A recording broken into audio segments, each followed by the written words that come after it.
आज हम लोग पढ़ेंगे ट्रिग्नोमेट्री।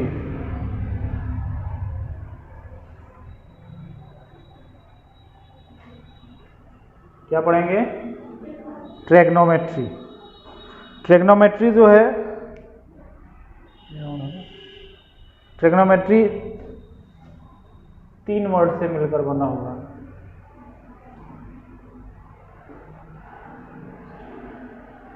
Try gone मेट्री। कितना?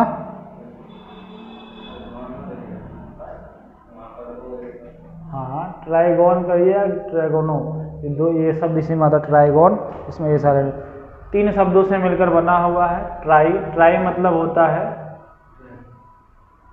ट्रायंगल, गॉन मतलब होता है साइड, और मेट्री मतलब होता है मेजरमेंट। तो ट्रिग्नोमेट्री जो है ये ग्रीक भाषा का शब्द है। किस भाषा का? ग्रीक वर्ड है। ये ग्रीक भाषा का शब्द है जो 3 शब्दों से मिलकर बना हुआ। Trigonometry. ट्राई मतलब ट्रायंगल, गॉन मतलब साइड्स, और मेट्री मतलब मेजरमेंट। ट्रायंगल के साइड्स के मेजरमेंट के बारे में इसमें स्टडी किया जाता है। साइड्स और उसके एंगल के बीच में क्या क्या रिलेशनशिप होता है उसको इसमें पढ़ा जाता है। ठीक है। और ट्रिग्नोमेट्रिक रेशियो, ट्रिग्नोमेट्रिक रेशियो पढ़ने से पहले हम लोग राइट एंगल ट्रायंगल के बारे में पढ़ लेते हैं। अच्छा, उसको पढ़ने से पहले ट्रायंगल के बारे में जान लेते हैं।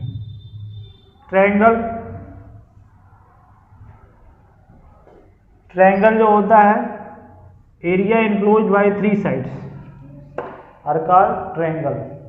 3 भुजाओं से घिरे हुई आकृति को क्या कहते हैं? ट्रायंगल कहते हैं। जिसमें साइड कितने होते हैं? साइड से 3 होते हैं। कितने साइड्स होते हैं? एंगल कितने होते हैं? ये जो कॉर्नर है ये क्या है? एंगल है। 3 एंगल होते हैं। और इसमें वर्टिसेस कितने होते हैं? 3 वर्टिसेस होते हैं। 1 2 एंड 3। इसमें 3 वर्टिसेस होते हैं। ठीक है। अब ट्रायंगल कितने प्रकार के होते हैं? ट्रायंगल जो है 2 बेस पर होते हैं। On the basis of sides, sides के बेस पर ट्रायंगल, और on the basis of angle, angle के बेस पर।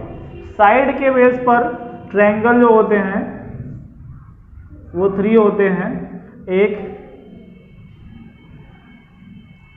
Equilateral triangle. कौन सा? इक्विलैटरल ट्रायंगल, जिसमें सभी साइडें क्या होती हैं?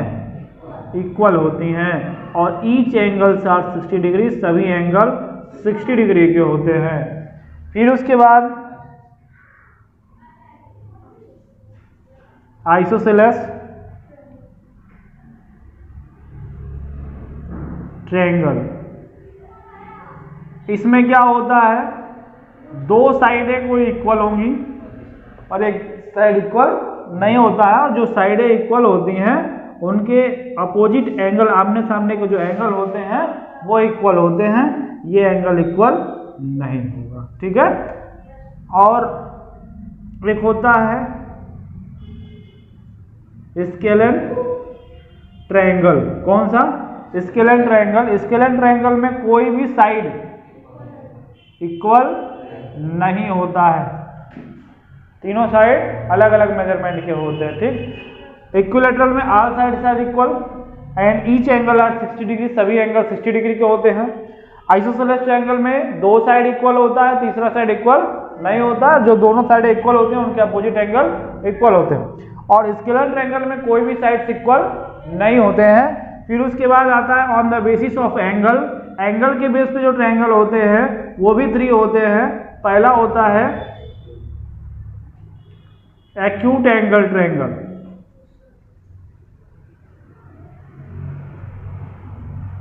कौन सा? एक्यूट एंगल ट्रायंगल, जिसमें कोई भी एंगल 90 डिग्री से ज्यादा नहीं होता है, सभी एंगल 90 डिग्री से छोटे होते हैं, मतलब each angles are less than 90 degree. ठीक है, सभी एंगल 90 डिग्री से क्या होते हैं? छोटे होते हैं। और उसके बाद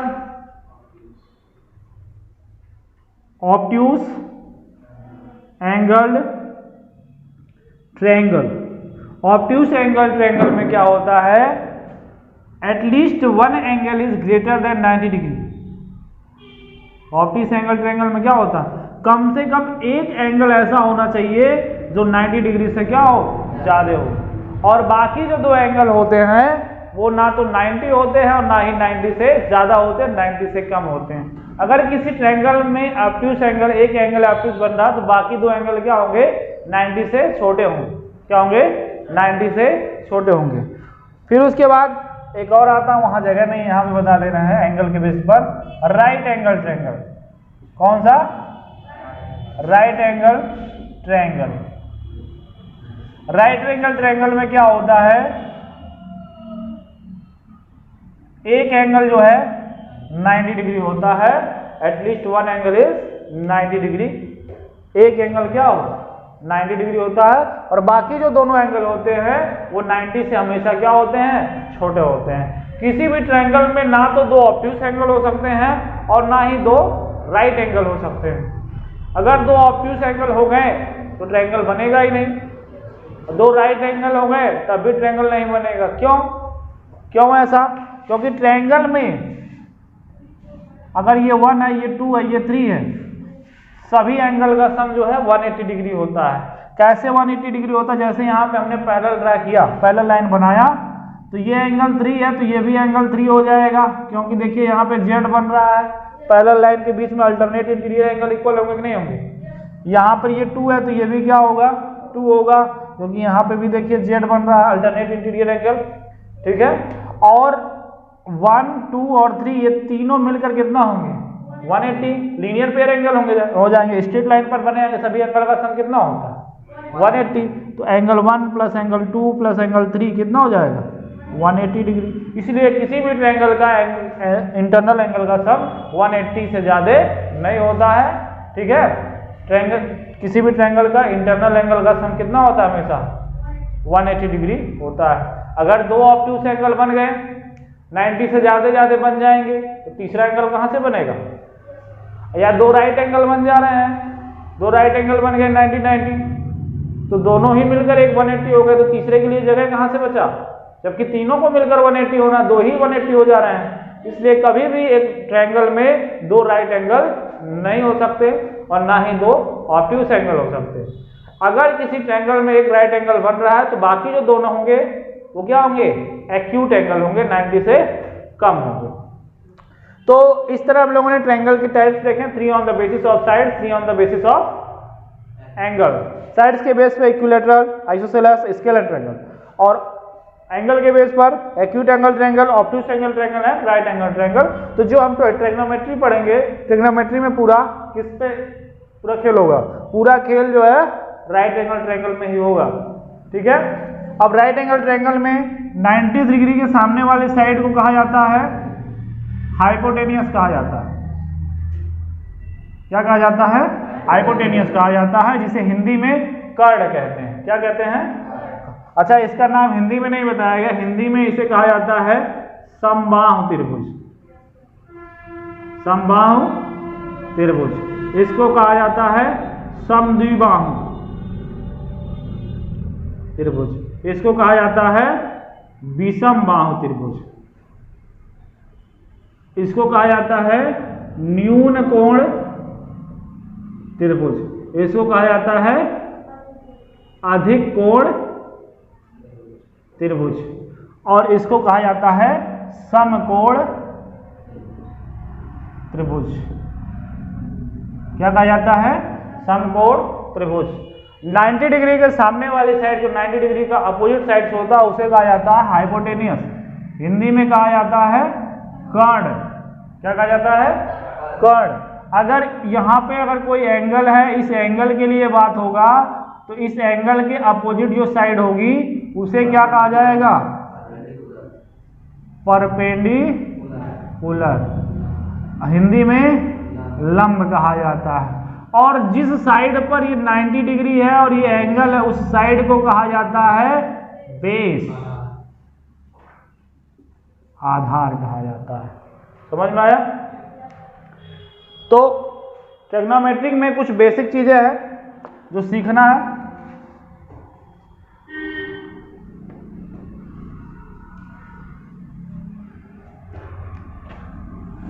जैसे यही ट्रायंगल इस तरह बन गया,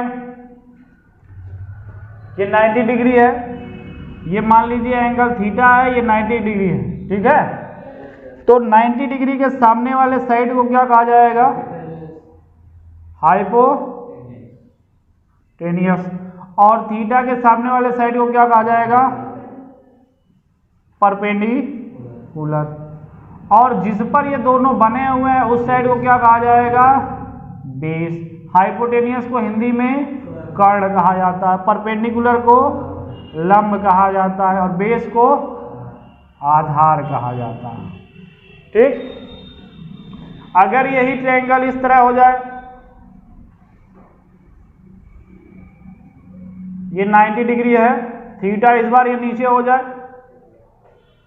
तो ये ए है, ये बी है, ये सी है, तो ए बी क्या है? ए सी क्या है? ए सी क्या है? ए सी क्या होगा? हाइपोटेनियस,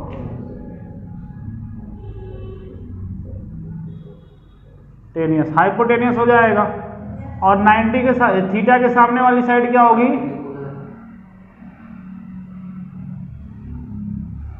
परपेंडिकुलर होगा। जिस पर दोनों बने हैं उसे क्या कहेंगे? बेस कहेंगे। समझ में आया?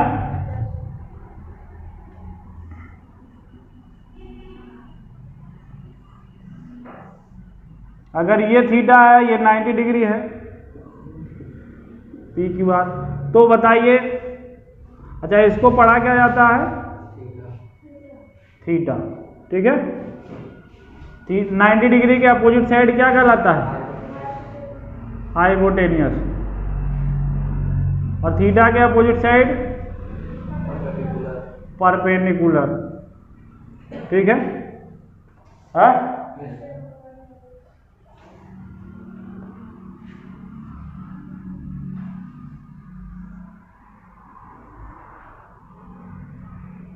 अगर ये 90 डिग्री है, ये थीटा है, तो थीटा के सामने वाला साइड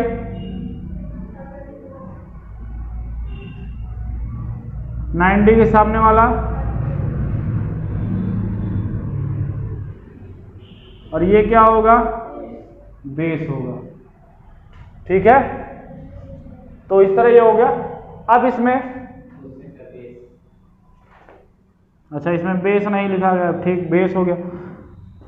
अब देखिए एक चीज और आपको बताया गया है, राइट एंगल ट्रायंगल में जो सबसे बड़ा साइड होता है वो कौन सा साइड होता है? हाइपोटेनियस, जिसे कर्ण कहा जाता है। तो अगर आपको हाइपोटेनियस पता करना तो पाइथागोरस का फार्मूला होता है, हाइपोटेनियस को अगर एस से लिखा जाए तो हाइपोटेनियस का स्क्वायर बराबर क्या होता है? Perpendicular square plus base square. मतलब सबसे बड़े वाले साइड का स्क्वायर बराबर दूसरे दोनों छोटे वाले स्क्वायर को क्या करना है? ऐड कर लेना है, प्लस कर लेना है। लेकिन अगर यही कोई छोटा वाला साइड पता करना है तो उसका स्क्वायर बराबर क्या हो जाएगा? बड़े वाले साइड का स्क्वायर माइनस दूसरे छोटे वाले साइड के स्क्वायर को माइनस कर देना है। इसी तरह अगर आपको बेस का स्क्वायर पता करना है तो hypotenuse square minus perpendicular square कर देना है। जहां पर हाइपोटेनियस क्या है? हाइपोटेनियस है, पी क्या है? बी क्या है? समझ में आया? हिंदी में यही होता है, कर्ण का वर्ग बराबर लंब का वर्ग प्लस आधार का वर्ग, या लंब का वर्ग बराबर कर्ण का वर्ग माइनस आधार का वर्ग, आधार का वर्ग बराबर कर्ण का वर्ग माइनस लंब का वर्ग होता है। ठीक है। जहां पर के क्या है? कर्ड है, यल क्या है, लंब है, ए क्या है, आधार है। समझ में आया? मेन चीज यही होता है ट्रिग्नोमेट्रिक में, दो इसमें यूज करना होता है। अब ट्रिग्नोमेट्रिक रेशियो की बात आती है, साइड्स का रेशियो। ट्रिग्नोमेट्रिक रेशियो किसे कहते हैं? राइट एंगल ट्रायंगल के साइड्स और एंगल के बीच में जो रिलेशन होता है उसी को ट्रिग्नोमेट्रिक रेशियो कहा जाता है। ठीक है, त्रिभुज के भुजाओं के अनुपात को ही त्रिकोणमिति अनुपात कहते हैं। ठीक है, जैसे इसमें इसको देख लिया, यहाँ पे ये ट्रायंगल है, परपेंडिकुलर अपॉन हाइपोटेनियस, क्या परपेंडिकुलर अपॉन हाइपोटेनियस, एक बार बेस अपॉन हाइपोटेनियस, एक बार perpendicular upon base. Perpendicular upon hypotenuse को कहा जाता है साइन थीटा और बेस अपॉन हाइपोटेनियस को कहा जाता है कॉस थीटा और परपेंडिकुलर अपॉन बेस को कहा जाता है टेन थीटा। इसी को अगर हम पलट के लिख दें hypotenuse upon perpendicular, hypotenuse upon base और इसको बेस अपॉन परपेंडिकुलर, तो देखिए साइन का जो रेसिप्रोकल होता है वो कोसेक थीटा होता है और कॉस का जो रेसिप्रोकल होता है सेक थीटा होता है, टेन का रेसिप्रोकल कॉट थीटा होता है, कॉट थीटा बराबर बेस अपॉन परपेंडिकुलर होता है। ये ट्रिग्नोमेट्रिक 6 रेशियो हैं जिनको आपको याद रखना है। 3 को एक साथ याद कर लीजिए और 3 को एक साथ, sine cos tan cot sec cosec, क्रम से यहाँ पे लिख देना है सीरियल वाइज, जैसे याद रखना है sine theta cos theta tan theta cot theta sec theta और कोसेक थीटा। साइन का रेसिप्रोकल, साइन का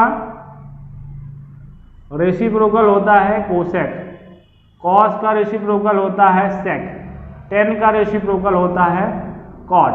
साइन होता है परपेंडिकुलर अपॉन हाइपोटेनियस, कॉस होता है बेस अपॉन हाइपोटेनियस, टेन होता है परपेंडिकुलर अपॉन बेस, कॉट होता है बेस अपॉन परपेंडिकुलर, सेक होता है हाइपोटेनियस अपॉन बेस, कोसेक होता है हाइपोटेनियस अपॉन परपेंडिकुलर। ठीक है, इसी पर क्वेश्चन लगते हैं। ठीक, आज इतना है केवल।